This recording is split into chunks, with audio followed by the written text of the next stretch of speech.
Hello everyone, আজকে আমরা একটা গুরুত্বপূর্ণ টপিক নিয়ে আলোচনা করব।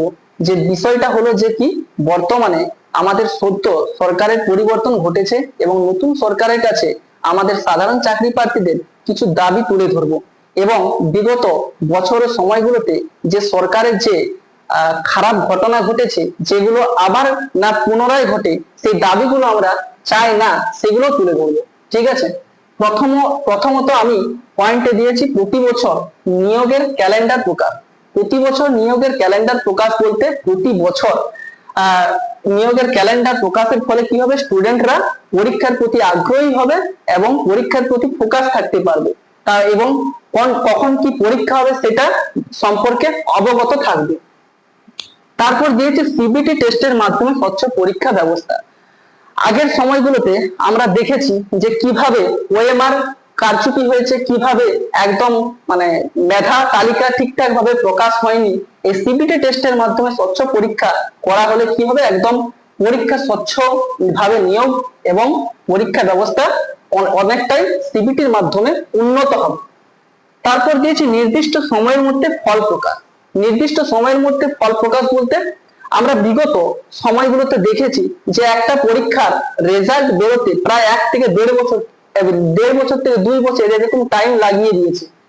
এই সরকারের কাছে আমাদের একটাই আবেদন, নির্দিষ্ট সময়ের মধ্যে ফল প্রকাশ করতে হবে, যাতে স্টুডেন্টরা ধৈর্য ধরে থাকতে পারে যে না, আমাদের একটা রেজাল্ট বেরোবে এবং একটা পজিটিভ কোনো আমাদের জীবনে বা লাইফে ঘটবে।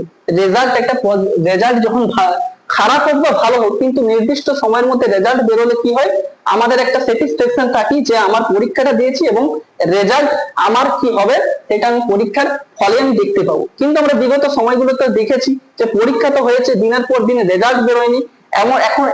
এমনকি এখনো অনেক পরীক্ষা বিগত সরকারের হয়েছে যেগুলোতে এখনো পর্যন্ত কেস পেন্ডিং আছে। ঠিক আছে, তারপর বেকার যুবক যুবতীদের জন্য বিশেষ পরিকল্পনা। এই নতুন সরকারের কাছে আমার একটাই আবেদন, বেকার যুবক যুবতী যারা, তাদের জন্য সঠিক দিক নির্দেশনা এবং বিশেষ পরিকল্পনা গ্রহণ করতে হবে। যেমন কেরিয়ার গাইডেন্স, সঠিকভাবে স্কিল ডেভেলপমেন্ট, এই বিষয়গুলোর উপর গুরুত্ব দিতে হবে। তাদের প্রতি বেকার যুবক যুবতীদের শুধুমাত্র এই যে ভাতা দেওয়ার ব্যবস্থা, এটার প্রতি ফোকাস না করে তাদের কেরিয়ার গাইডেন্স এইসব বিষয়ের প্রতি ফোকাস রাখতে হবে। তারপর নিয়োগে রাজনৈতিক প্রভাব বন্ধ। আমরা আগের সরকারে দেখেছি যে যার যতটা বেশি ক্ষমতা, আগের যে সরকার একদম রাজনৈতিক প্রভাব যাদের বেশি তাদের চাকরি হয়েছে। কিন্তু এই সরকারের কাছে আমার একটাই আবেদন, যোগ্য যারা তারাই যেন চাকরির অংশীদার হয়, চাকরি যেন তাদের হয় এবং যোগ্যরা যেন মর্যাদা তাদের একদম সম্মান যেন ঠিকঠাক ভাবে পায়। তারপর এক্সাম ফি কমানো। এক্সাম ফি কমানো বলতে আর আমি গ্রুপ সিডি একটা উদাহরণ বলি। শুধুমাত্র একটা গ্রুপ সিডি পোস্টের জন্য আগের সরকার কি করেছে, 300 থেকে 400 টাকা বা 400 থেকে 500 টাকা করে এক্সাম ফি নিয়েছে। আমার মতে বা আমাদের মতো সাধারণ চাকরি প্রার্থীদের একটাই আমাদের উদ্দেশ্য, যাতে এই সরকার এক্সাম ফিটা সবার জন্য সমান করে। এমনি এসসি এসটি জেনারেল সবাই সব কাস্ট এমনি হোক, কিন্তু এক্সাম ফিটা যেমন কিছুটা অনেকটা কমানো হয়। কারণ যারা এই সরকারি চাকরির লাইনে খাটছে বা পরিশ্রম করছে, তারা বেশিরভাগটাই মধ্যবিত্ত বা লোয়ার ফ্যামিলি থেকে বিলং করে।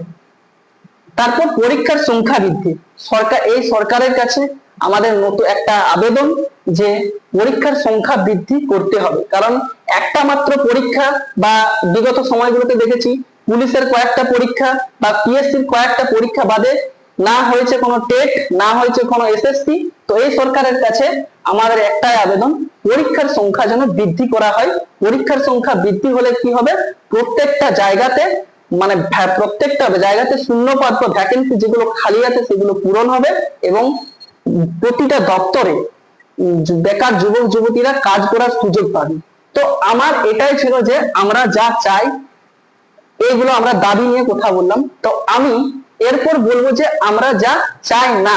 নতুন সরকারের কাছে আমরা আশা করব যে যেগুলো আমাদের পুনরাবৃত্তি ঘটেছে আগের সরকারের কাছ থেকে, সেই দাবিগুলো যেন আবার না পুনরাবৃত্তি হয়। প্রথমত দিয়েছি আদালত নির্ভর নিয়োগ প্রক্রিয়া। আদালত নির্ভর নিয়োগ প্রক্রিয়া বলতে আমরা বেশিরভাগ পরীক্ষার ক্ষেত্রে দেখেছি কি একটা পরীক্ষা হয়েছে, তার বেশিরভাগটাই একদম কোর্টে উঠে গেছে, কোর্টে উঠে এবং কেস চলছে তো চলছে বছরের পর বছর। আজকে কেসের হিয়ারিং দিচ্ছে, কালকে কেসের হিয়ারিং দিচ্ছে, এরকম করে সময় অবগত হয়েছে। এই করতে করতে অনেকের বয়স শেষ হয়ে গেছে, এমনকি অনেকে পড়াশোনা থেকে বিচ্যুত হয়ে গেছে।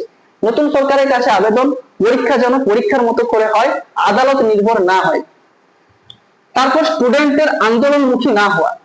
এই নতুন সরকারের কাছে আবেদন যে এই স্টুডেন্টরা যাতে আন্দোলনমুখী না হয়, কারণ স্টুডেন্টরা আন্দোলনে যখন নামে অনেকটা দুঃখ কষ্ট হতাশা নিয়ে এই আন্দোলনে নামতে হয়, তাদের নিজেদের তাগিদে কখনো কখনো পুলিশের উপর লাঠিচার্জ করতে হয়। বিগত সময়গুলোতে আমরা দেখেছি যে কিভাবে টিচারদের, হবু শিক্ষকদের 26,000 যে চাকরি, টিচারদের উপর পুলিশ অমানবিক ভাবে লাঠিচার্জ করছে। এটার আশা করি এটার যেন পুনরাবৃত্তি না হয়। আমি পুলিশ প্রশাসনকে দায়ী করছি না, কারণ পুলিশ প্রশাসন সরকারের কন্ট্রোলে থাকে। আশা করি নতুন সরকার পুলিশকে পুলিশের মতন কাজ করতে দেবে, নিজেদের কন্ট্রোলে, নিজেদের দলদাসে পরিণত করবে না। তারপরে দিয়েছি ভুয়ো মেধা তালিকা। এখানে ভুয়ো মেধা তালিকা বলতে এমন অনেক যোগ্য প্রার্থীরা যারা কোন রকম কোন যোগ্যতাতে, তাদের কোনো যোগ্যতা নেই চাকরি করার, কিন্তু তারা চাকরি করছে। উদাহরণস্বরূপ WBCS, PSC, বিভিন্ন রকম বড় বড় পরীক্ষায় খালি ওএমআর-শিট জমা দিয়ে চাকরি করছে, তাদের কোনো যোগ্যতাই নেই। এই ভুয়ো মেধা তালিকা এগুলো তো বাতিল করতে হবে। তারপর পরীক্ষার প্রশ্ন ফাঁস ও অনিয়ম। পরীক্ষার প্রশ্ন ফাঁস ও অনিয়ম বলতে কি, পরীক্ষায় একদম যাতে স্বচ্ছ ফাঁস হয়। পরীক্ষার আগে আমরা কিছু বিগত সময়েতে দেখেছি যে পরীক্ষার আগে কিছু সময়ে প্রশ্ন ফাঁস হয়ে গেছে বা অনিয়মিত ভাবে কারচুপি করে পরীক্ষায় প্রশ্নপত্র পেয়ে গেছে। যেন এইটা নতুন সরকার লক্ষ্য রাখে, যেন এইটার পুনরাবৃত্তি আর না ঘটে। তারপর দিয়েছি শূন্যপদ ফাঁকা রেখে নিয়োগ না করা। আমরা আগের সরকারে অনেক দেখেছি যে বিভিন্ন দপ্তরে, খাদ্য দপ্তর, শিক্ষা দপ্তর, স্বাস্থ্য দপ্তর, বিভিন্ন দপ্তরে হাজার হাজার ভ্যাকেন্সি খালি আছে, কিন্তু কোন রকম এটার প্রতি গুরুত্ব দেয়নি। শুধুমাত্র শূন্য পদকে ফাঁকা রেখে দিনের পর দিন তারা চালিয়ে গেছে। তারপর টাকা দিয়ে চাকরি পাওয়ার সংস্কৃতি। টাকা দিয়ে চাকরি পাওয়ার সংস্কৃতি বলতে মানে বর্তমান আগের যে সরকার বেশিরভাগটা কি করতো, একটা চাকরিকে টাকার বিনিময়ে বিক্রি করে দিত, কোন রকম মেধার মূল্য দিত না।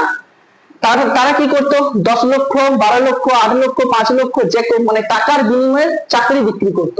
এই সরকার যেন এটার প্রতি লক্ষ্য রাখে, যোগ্যরা যেন ঠিকঠাক মর্যাদা পায়, যেন একদম গরিব পরিবারের থেকেও বড় দপ্তরে চাকরি পাওয়ার সুযোগ পায় কোন রকম টাকা ছাড়াই। তারপর বছরের পর বছর নিয়োগ প্রক্রিয়া বন্ধ। সরকারের এটার প্রতি লক্ষ্য রাখা উচিত, বছরের পর বছর নিয়োগ প্রক্রিয়া যেন চালু রাখে। নিয়োগ প্রক্রিয়া বন্ধ রাখলে কি হয়, তাদের মনোবল ভেঙে যায়, এমনকি অনেক স্টুডেন্ট কি হয়, নিজে মৃত্যুর পথ বেছে নিতে বাধ্য হয়। তো আমি এই দাবিগুলো তুলে ধরলাম, যে আমরা যা চাই, আমরা যা চাই না, এই বিষয়গুলো তুলে ধরলাম। আমি কোন রকম আগের সরকারকে দোষারোপ করছি না, আগের সরকারের শুধুমাত্র ভুলগুলো বলেছি। এই সরকার কিভাবে কি জিনিসগুলো যাতে না পুনরাবৃত্তি না হয়, এইটাই আমার বলার ছিল। ঠিক আছে, এরপর সর্বোপরি আমাদের মনে রাখতে হবে, আমরা জনগণ, সাধারণ জনগণ, আমাদের এক একটা ভোটে সরকার গঠন হয়। অতএব সাধারণ মানুষ, সাধারণ চাকরি প্রার্থী, প্রতিটা শ্রেণীর মানুষের উপর গুরুত্ব দিয়ে সরকারকে দেখতে হবে, কারণ আমরা যেমন সরকার গড়তে পারি, সরকার ভাঙতেও পারি। ভিডিওটা শেষ পর্যন্ত দেখার জন্য ধন্যবাদ।